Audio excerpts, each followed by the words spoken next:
तो dear student,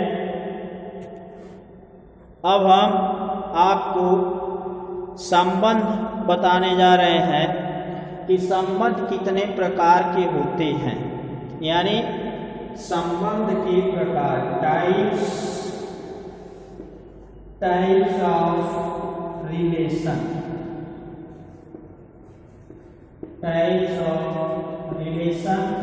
पहला होता है स्वतुल्य संबंध। स्वतुल्य संबंध यानी जिसको हम कहते हैं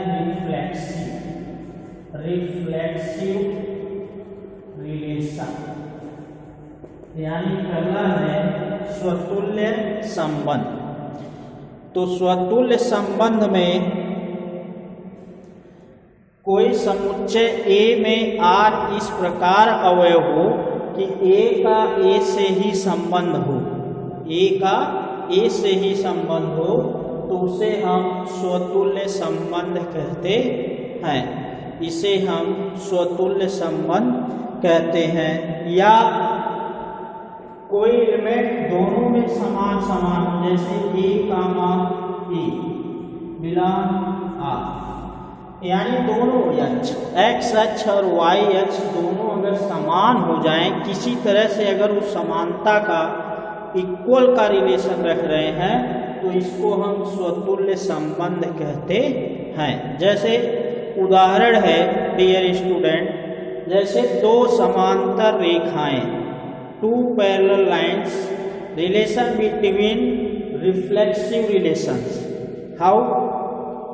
but two parallel lines their distance between same, यानी दो समांतर रेखाएं हैं तो उनके बीच की दूरी हर जगह समान होती है। यानी अगर L पैरेलल M है, दो समांतर रेखा है, तो इसमें कौन सा संबंध है? ये स्वतुल्य संबंध है। तो डियर स्टूडेंट, जब आपको दो चीज़ों में जब समानता लगे, किसी भी प्रकार की अगर समानता है, तो हम कह देंगे कि ये कौन सा रिलेशन है? स्वतुल्य संबंध है। यानी उसमें ये दोनों कोऑर्डिनेट आपस में समान होते हैं। अब जैसे x बराबर y हो, x बराबर y अगर है, यानी बराबर का संबंध है, तो उसको हम स्वतुल्य संबंध कहते हैं। अब नेक्स्ट हमारा है सममित संबंध, स्वतुल्य संबंध। अब नेक्स्ट है सममित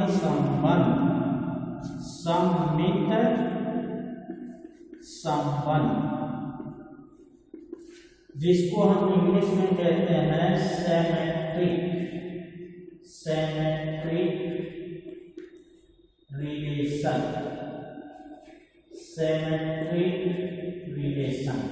सेमेट्रिक रिलेशन यानी सममित संबंध। इसमें क्या होता है? ये एक तरह से ये जानिए कि ये क्रम विनिमय रूल फॉलो करता है, holes commutative law. Holes commutative law का मतलब होता है कि ये जो है कम्यूटेटिव लॉ होल्ड करता है, यानी numbers of relation of commutative law. अब कम्यूटेटिव लॉ क्या है? कम्यूटेटिव लॉ का मतलब होता है कि जैसे अगर A बराबर B है तो B बराबर A।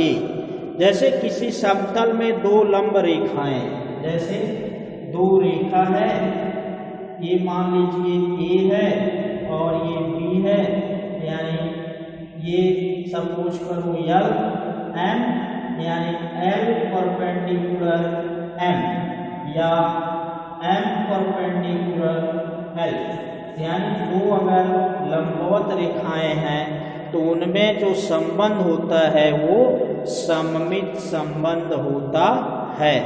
यानी x बराबर y तो y बराबर x। अगर ऐसा संबंध होता है तो इसे हम कौन सा संबंध कहते हैं? सममित संबंध। अब तीसरा हमारा आता है संक्रामक संबंध।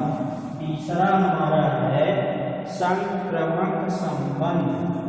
संक्रमक संबंध जिसको हम इंग्लिश में कहते हैं transitive,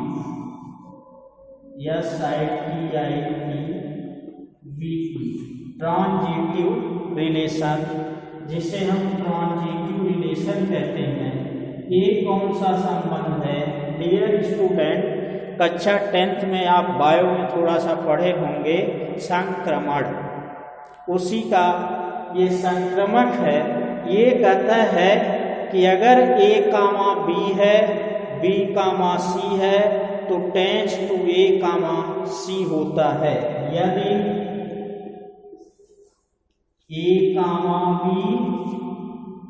B, C, A, B, C तो टेंस टू होता है A, C। जैसे इसमें 3 पार्ट्स होते हैं। जैसे ये कहा जाए कि अगर x बराबर y बराबर z तो क्या होगा? x = z होगा। अगर x बराबर y है, y बराबर z है तो हम ये कह सकते हैं x = z होगा। यही हमारा होता है संक्रमक संबंध। या ये भी कह सकते हैं जैसे x > y, y > z, तब क्या होगा? x > z। यानी कोई नंबर है वह y से बड़ा है, y उससे बड़ा है तो निश्चित होगा कि x जो है z से क्या होगा? बड़ा होगा।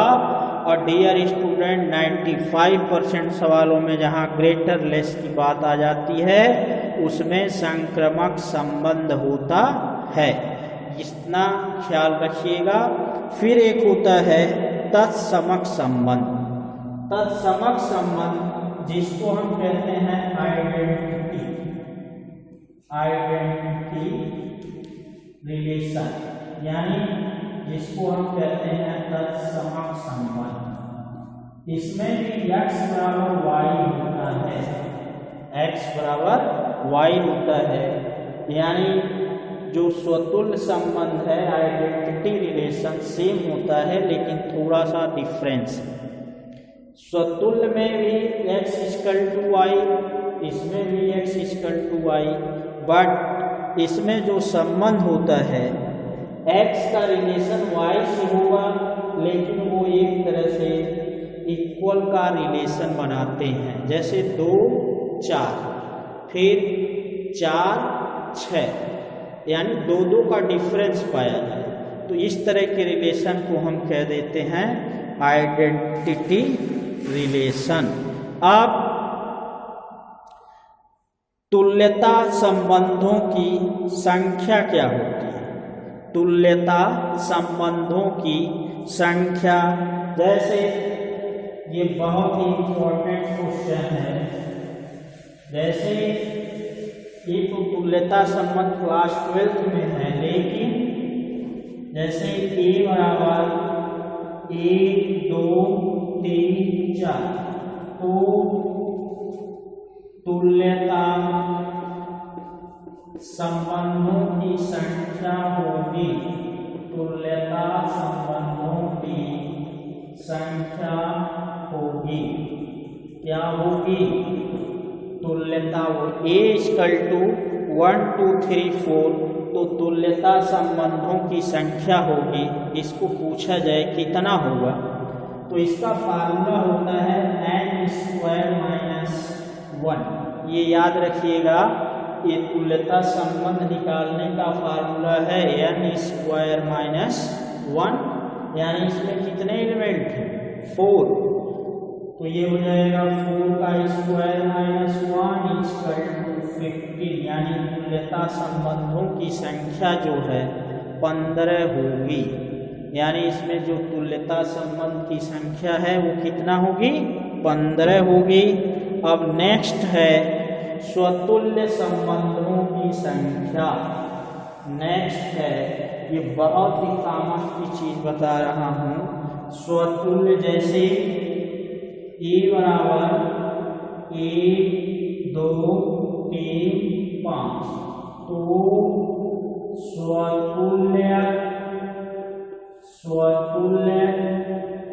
संबंधों की संख्या होगी।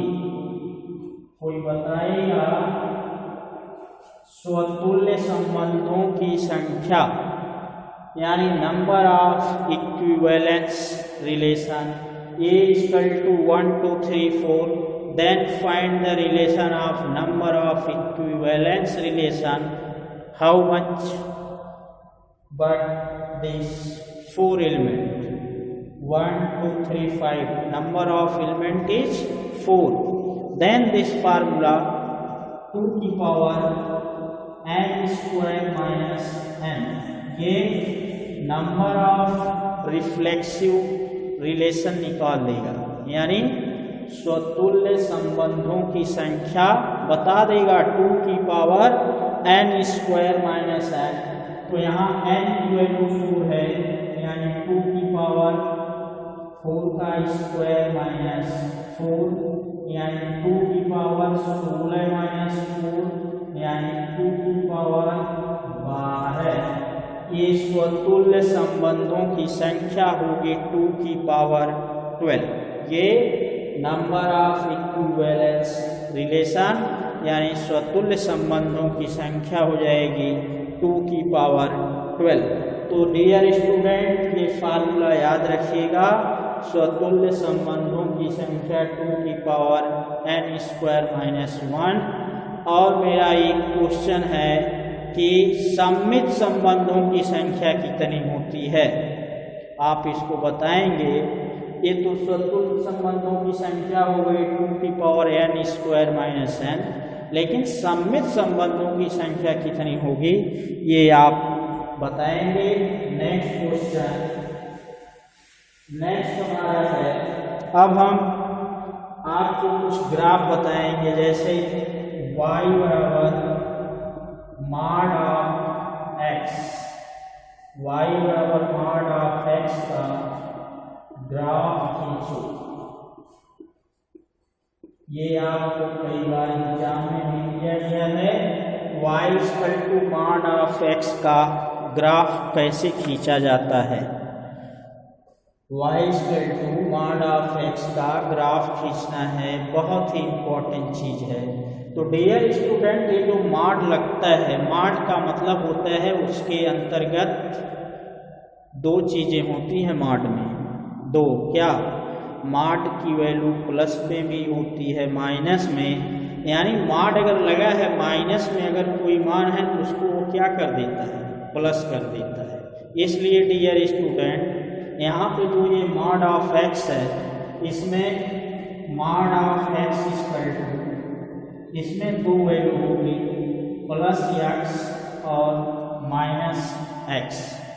प्लस x कब होगा, जब x > 0, और -x कब होगा, जब x < 0। यानी मॉड के अंदर 2 वैल्यू होती है, प्लस भी और माइनस भी, क्योंकि माइनस को प्लस मॉड क्या करता है, प्लस बना देता है। तो x प्लस कब होगा, जब x की वैल्यू 0 होगी या 0 से बड़ी होगी, तब x हमारा प्लस होता है। और जब x की वैल्यू <0 मतलब 0 से छोटी, तो 0 से छोटी वैल्यू क्या होती है, ऋणात्मक होती है, यानी यहाँ पे -x। अब इसका अगर हम ग्राफ खींचें तो डियर स्टूडेंट, ये बनता है, ये हमारा y है और ये मॉड ऑफ x। अब वैल्यू हमारी निकलती जाती है। अगर हम इसका ग्राफ खींचेंगे, कुछ भी वैल्यू अगर हम ले रहे हैं, जैसे यहाँ पे, तो हमको इसकी वैल्यू निकलती जाएगी। तो जैसे यहाँ पे ये सब कुछ करिए आप, x की वैल्यू, जैसे यहाँ y लिख लो और यहाँ x लिख लो। तो देखो x की वैल्यू हम लेंगे और y की वैल्यू हमारी यहाँ से निकलेगी, यहाँ से जो ये मॉड ऑफ x दिया है यहाँ से निकलेगी। x की वैल्यू जैसे 0 लेंगे, x की 0 लोगे तो यहाँ 0 रखोगे, क्या आएगा 0। फिर -1 ले लिए, x की वैल्यू अगर -1 ले लिए यहाँ पे रखो, क्या आएगा +1, यानी +1। अगर हम -2 ले लिए तो 2 आ गया, अगर 2 ले लिए तो 2 आ गया, 3 ले लिए तो 3 आ गया। ये हमारी वैल्यू होती है। अब इसी को हम ग्राफ पर दिखाएंगे। ये शायद दिखाई नहीं दे रहा है डियर स्टूडेंट, इसको हम यहाँ बनाते हैं। ये जैसे y x अगर 0 लिए तो 0, देखो 0 अगर लेंगे तो ये 0 आएगा। अगर हम -1 लेंगे, x की वैल्यू हम अगर -1 लेके यहाँ रख दें तब भी हमारी वैल्यू क्या आएगी +1 आएगी। अगर हम -2 लेंगे तब ये क्या आएगा 2 आएगा, क्यों यहाँ रखेंगे प्लस हो जाएगा। फिर अगर हम 2 ले रहे हैं तो 2 आएगा, 3 ले रहे हैं तो 3 आएगा, यानी ये हमारी वैल्यू हो गई। अब इसी का हम ग्राफ खींचते हैं, इसका हम ग्राफ खींचते हैं। तो ग्राफ कैसे खींचा जाता है डियर स्टूडेंट्स, इसको आप देखो।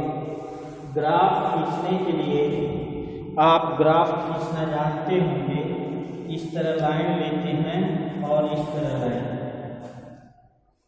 यहाँ पे हमारा 0 0 होता है, इधर 1 2 3, इधर क्या होता है इधर माइनस होता है, -1 -2 -3, इधर 1 2 3 और इधर -1 -2 -3।